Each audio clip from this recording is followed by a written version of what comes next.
Good morning. You're in the loop. Every week we talk with the people who make San Antonio a better place to live. Thanks for joining us in the loop. Here's your host, Milton Glick. And welcome to In the Loop. I'm Milton Glick, and that's what we're going to do. We're going to get you caught up with another one of those great people in San Antonio that makes it a better place to live. Our guest today is from the Arboretum San Antonio, and her name is Adriana Quinones. How did I do on the pronunciation, Adriana? Perfect. Hey, and she is thank you very much. She's the CEO of Arboretum San Antonio. So, Adriana, we're going to make this just Arboretum San Antonio 101, kind of learn everything. And I've got a bunch of questions, and I want you to, this is an exciting project for San Antonio. Mm-hmm. It is. It's been probably in the works for the last, at least since 2021 as a vision. And then a very dedicated group of people have been working to make it a reality since then. And we've just released our master plan, and we're ready to start getting that thing built. So we want to talk about it and let people know what we've been up to all this time. There you go. Okay, so let's talk a little bit about that thing. Let's talk about the mission. What is it that you're building this Arboretum? What is the mission? What's your overall goal? Well, our actual mission, we kind of have this very nice statement of trees branching generations, and I love that little statement. It's quite longer than that, but I love that very beginning because it really speaks to what we're trying to do. And a lot of people don't know what an arboretum is either. So before I start talking too much, I want to make sure we all know what that is. No, that's perfect. We have a botanical garden, as many people know, here in the city, and it's a wonderful botanical garden. And then many people have said, well, why are we doing this also? Well, the Arboretum focuses mostly on the trees and the shrubs. It's a little bit more wild, and the main part of it is these tree collections that we record and keep records of, and basically they're like a museum, if you will, a museum of trees. And it's a great analogy because actually arboretums are considered museums by the federal government because we do keep these records on the trees. But it's a little bit more natural and a little bit less cultivated than a botanic garden. However, we both have the same kind of general goal of promoting green spaces, giving people a place to go and find some respite and peace and kind of get back with nature, if you will. And so that's, what we're trying to do. We are a complement to the botanical garden. We're not a competition. You can go to us both. Yeah, absolutely. Well, and it sounds like, the botanical garden is like you said, very cultivated. It's really well organized. You go to this section and this section. Mm-hmm. This sounds like it's going to be more of a nature park that's kind of both wild, if you will. Tell me if I'm wrong. You can. People do it all the time, Adriana. Okay. But it sounds like it's going to be more natural, a little wilder, but also with elements. I'm looking at the grand vision of streets and sidewalks and places that you can walk and hike and event places and research centers. So this is exciting. It is. And, we have 200 acres that we're developing over on the southeast side of San Antonio in the old Republic Golf Course, which many people remember that place. It's a perfect spot to do this because the golf course has been closed for, I think, since 2020. And it's just been sitting there. So there's this big green space with nothing happening on it. And because the Salado Creek runs through it, it also has an area where they never took down the trees. They were just left to grow. And so we have trees that are at least 200 years old and maybe older than that on the property currently. So, when you think of growing trees, you don't normally think of this is going to be a quick thing. But because the creek ran through and because there were already trees that have been growing there for hundreds of years, we have a head start on it as well. So that's one of the wonderful things about taking over this old golf course. So Hey, do this for us too, Adriana. Our guest today, Adriana Quinones, she is the CEO of Arboretum San Antonio. We're going to keep talking, Adriana, but I want to know too, if folks want more information as we're talking, or after we get through with the show, where do they go? What's the best way to get that information? Yeah. The best way is to go to our website. We have posted almost everything that we've done up there, and so that website, of course, is arboretumsa.org.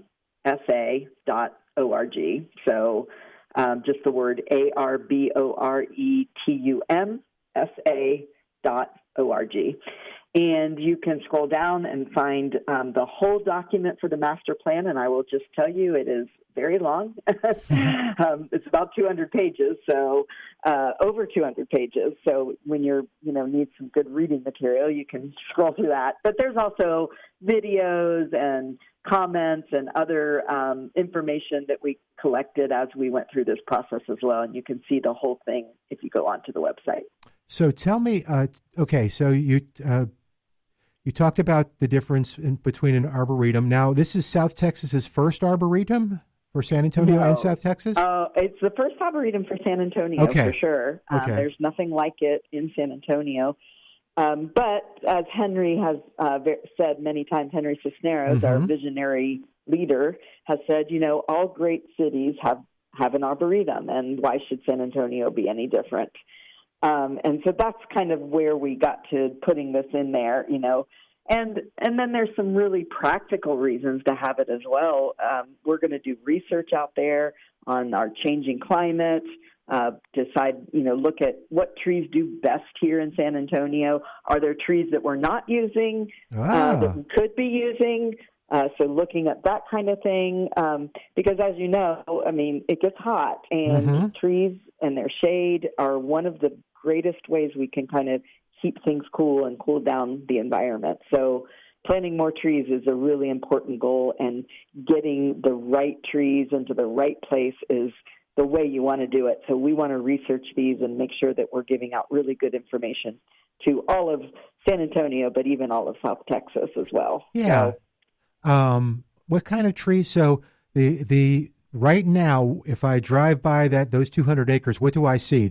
Still see the golf course, or do I see something different? You're going to kind of see what looks like it might still be a golf course.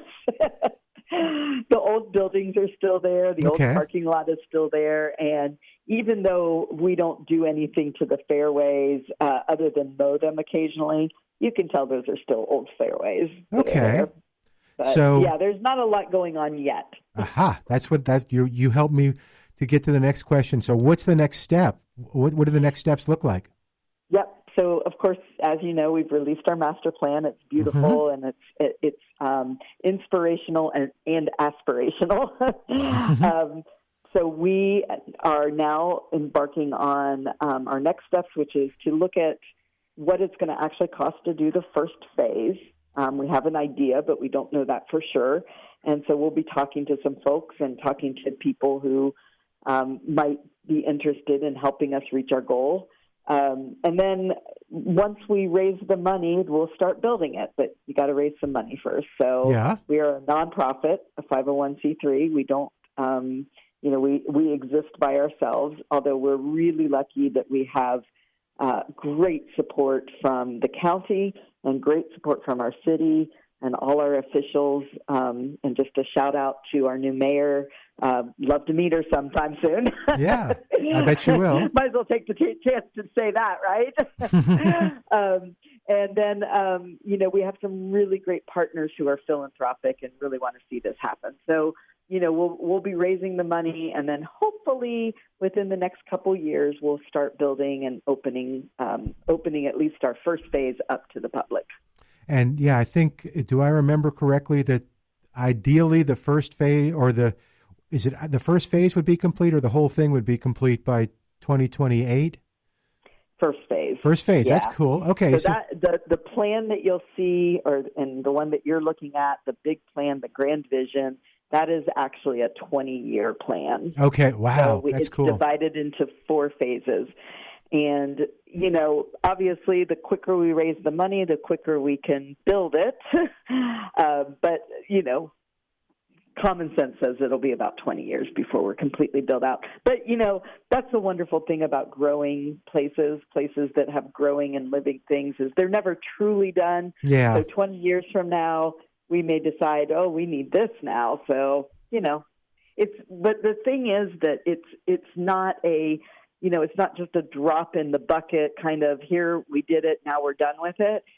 This is a legacy that San Antonio will have forever. If you think of some of our very historic arboretums, the one that comes to mind right away is the Arnold Arboretum in Massachusetts. This is a very historic arboretum. That's what we're building. We're building the history of San Antonio. So you talked about research, which is cool. I see there's an event center, so I imagine that that people will be able to have events out there, or you'll have events out there and learning opportunities. Yep. Mm-hmm.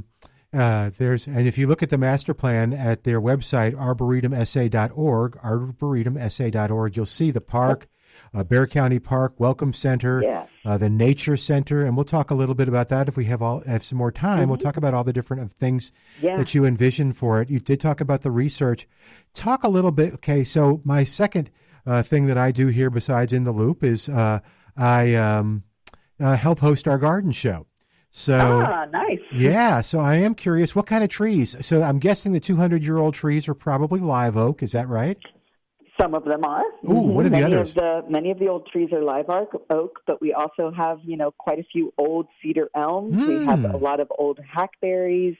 We have some mulberries. We have Osage orange. We have basically anything that you can think of that you've seen growing in San Antonio is on that site. We've been able to identify over 31 different species.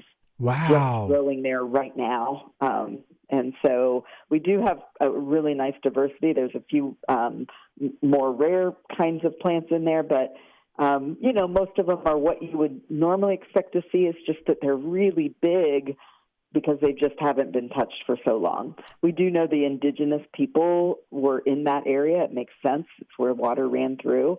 And so being able to celebrate those trees that they used as they lived and worked the land, that's one of the collections we're hoping to develop, but also collections of certain species. A good example would be oak trees. Mm-hmm. We all know live oaks. There's actually many oaks that grow here, and you mentioned the research side of things. We can develop a collection of different kinds of oaks, and we will add to the collective knowledge of the oaks because we'll collaborate with other arboreta and other research stations and other universities to help bring that full picture of what those oak trees are. Oaks are one of the species of trees that carry and contribute the most to biodiversity because so many animals and plants and insects and fungi and you name it, use oak as their host species. So, yeah, and going the other way. Let me tell people who we're talking to today. Our guest on In the Loop is Adriana Quinones, and she is the CEO of Arboretum San Antonio. You're going to be hearing a lot more about it, and just coming up on the show, but just in general. So, and the website to learn more is arboretumsa.org. It's really very, very exciting. And I want to ask you, so let's go the other way. You talked about having oaks and different species and things like that. Are there trees that you would say, no, we're not going to put, I'll just throw one out there. It depends on where it is in San Antonio. If I've learned anything from the show, and maybe I haven't, weeping willow. So great tree, love it. But San Antonio and weeping willows, not so friendly. So would you put are there trees that you would not put in there? Yes, but weeping willow is not one of them. Okay. So, it's funny, for a landscape, like a suburban, normal landscape, you got a house, maybe you have, a few thousand square feet of land around that house that you can plant things on, and you have a neighbor right next to you on either side.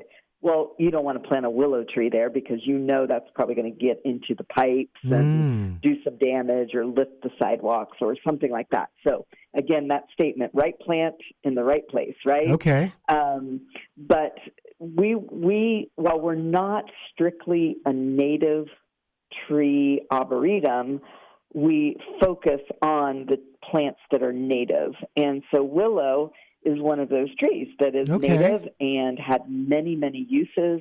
A lot of people don't realize that's where aspirin comes from, is from willow trees.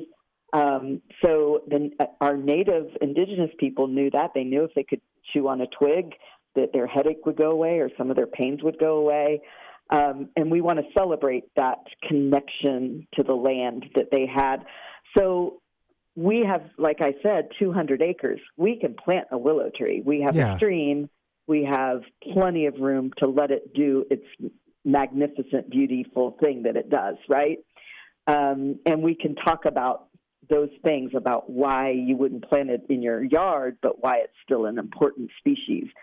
There are plants, though, that we would not plant and that we will aggressively remove. A good example of that would be chinaberry. Okay.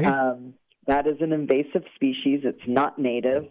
It chokes out our native species, and so we will aggressively remove those as we find them. It doesn't mean you won't see a chinaberry in the arboretum, because we might go ahead and let one continue to be there to teach people about them, to let them know what they look like, to know this is the tree you remove if you see it pop up in your yard. What an interesting philosophy. That's great.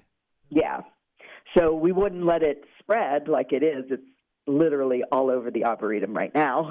Yeah. But we may leave one in a strategic place where we can control it. If we see any seedlings pop up, we can easily take them out, that sort of thing.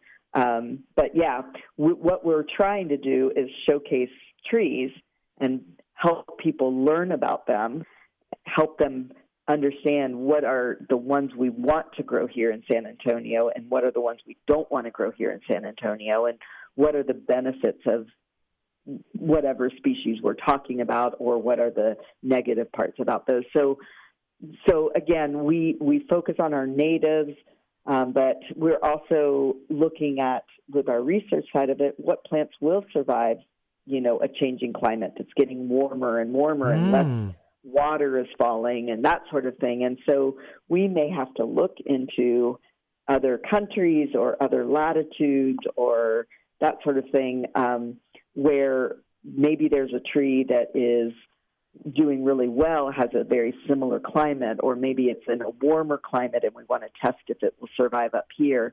All that testing, though, will be under the lens of, is it invasive? Is it causing problems? We won't, if we find a plant and we say, wow, this one really is surviving the heat and the drought down in Mexico, let's bring it here, let's see if it grows, and then it grows too well and becomes invasive, then that plant will come out. I got you. This is exciting.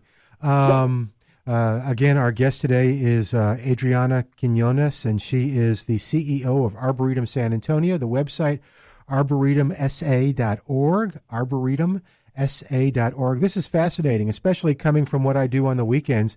It's like I'm thinking, okay, crepe myrtles. What about crepe myrtles? And what about magnolias? Yeah. And but it's, I like the philosophy. Kind of not going, okay, we're going to not only tell you what to do, but also we're going to show you examples of what not to do, which is great. I like that. Yes. Do I understand that correctly? Yes, you did. Okay. Absolutely. Let's do this too. You've mentioned fundraising a couple times. I am guessing there are people that are listening right now. You have a bunch of great partners on the website. You are, you've got some great people behind you. If one of our listeners says, hey, you know what? I'd love to be a part of this and make it a success. Adriana, what do they need to do? How can they participate? Well, the easiest thing is to go on, again, I hate to keep saying it, That's but okay. to go on the website. Yeah. We do have a donate, button there that you can literally donate. We have our address on there. As a lot of people don't want to donate online. There are fees that get taken out, and maybe you just want to send a check. But the address is there. You can send a check. We also, while we're not set up for regular volunteers all the time, eventually we will be, and you can hit the Contact Us button and just send us a little note that says, hey, I want to help out. If you have a volunteer event, please put me on the list, or maybe I have this skill, I would love to teach a class, or I would love to, however it is that you think that you could participate in making the Arboretum a reality, just send us a note. Those actually just come directly to me, and I will see it, and we'll put you on a list and contact you when the appropriate activity comes out. But yeah, we love anyone who wants to financially donate to us as well. Yeah. That's always good too. That will help us go a long way. Well, no, and that's great too, because looking at those partners, there are a few that are individuals, but for the most part, they're South Texas businesses that obviously understand the mission and want to be a part of it. That's exactly right. We're really, really lucky because we do have so many great partners who, just have jumped in and said, we want to be a part of this. We understand that it is an important part of what San Antonio can be and what it's going to be. And, it's really just, we've really, really been lucky. Everyone has just really jumped in and said, yeah, we want to be a part of this. And why wouldn't they, to be honest? I mean, it is a great thing. It's a legacy thing, and not very many people get to say they were there at the beginning. And so anyone that contributes to making Arboretum San Antonio a reality is there at the beginning, and that's something really special to be able to say that. No, I agree. I was just thinking that. It's like most of the time when I ask that question, it's about an organization that has existed for a long time. So you're coming into something. In this, you're part of with Arboretum San Antonio, you're part of the building process. You're part of the birth, if you will. That's right. Yeah, we got about 4 minutes left. I do have one last question, but I want to make sure, is there anything we've not covered that you want to make sure our listeners know about? No, I think we've covered donations. We've covered what we're doing. We've covered getting in contact with me. I think we're good. So tell me this, as I'm looking at the news, I see Arboretum CEO calling came late, but she knew it was about trees. So I have not read the article, but I want to know, what was your calling, and tell me about your relationship with trees. I'm going to take my last few minutes to tell my most favorite story about why I'm here. Please do. Which is, I was a young mother. I had no background in horticulture or anything, and in fact, I was a hairdresser when I got out of high school. I had gotten married. I had 3 children. My youngest was heading into full-time kindergarten, and I did not know what to do with myself. Because you can only clean the house so much, and I remembered the arboretum. There was an arboretum down the road from where I lived. It was one that my father used to take to me when I was a young girl, me and my sisters. And I thought, maybe I'll just call them up and see if they need a volunteer. And that's exactly what I did. And I ended up getting paired up with our propagator and nursery manager there, and along with our plant records specialist and taxonomist, and they really took me under their wing. And I volunteered there for a year, about 2 or 3 days a week, regularly, and I just fell in love with it. And I thought, maybe I would like to go to school for this. So I was 27 years old, the first time I ever went to college, and I was really fortunate to have many people who guided me along the way. I was able to receive a full fellowship as an undergrad, and then also I went back and received a degree in plant molecular genetics under a full fellowship. Goodness. And but the part of that story, everyone remembers the part that I was a plant molecular geneticist. That always seems to be a big thing. But really the thing to remember about that story is that I started as a volunteer, and it changed my life. And I want everyone to hear that, because you just never know what can happen by volunteering. And, it's been the most rewarding thing I've done in my life. And I'm just really grateful to people who saw something in me and spoke into my life as a young mom who had no idea what she was doing. That's okay. This is great. This is so cool. And I'm thinking of more and more questions, but we only have a couple minutes left. But I will tell you from my experience again with the garden show at Millburgers that people, there's something about trees that Yes. gets in people's soul. There's a connection. When we tell somebody, it's okay. When we tell somebody, hey, yeah, you might want to just go ahead and cut that limb off. It's like, no, Right. but not that bad. But you get the idea. Well, I tell people this, why trees? Why did I fall in love with trees? My mom, she loved daffodils and daylilies, and I never once wanted to touch one of those. But I will tell you, and this is what I tell a lot of people, the reason we love trees, the reason why they speak to us so deeply is because our memories are made there. A daylily or a daffodil, it grows for a season and it's gone, right? It comes back the next season, but it's not the same flower. It's not the same, whatever. But a tree, you remember taking a picture under it. You remember proposing under it. You remember a very special celebration of life or something like that. We plant trees to remember people because they are permanent. They last beyond our own lives. And that's what makes them so special. There's something about them. They speak to you.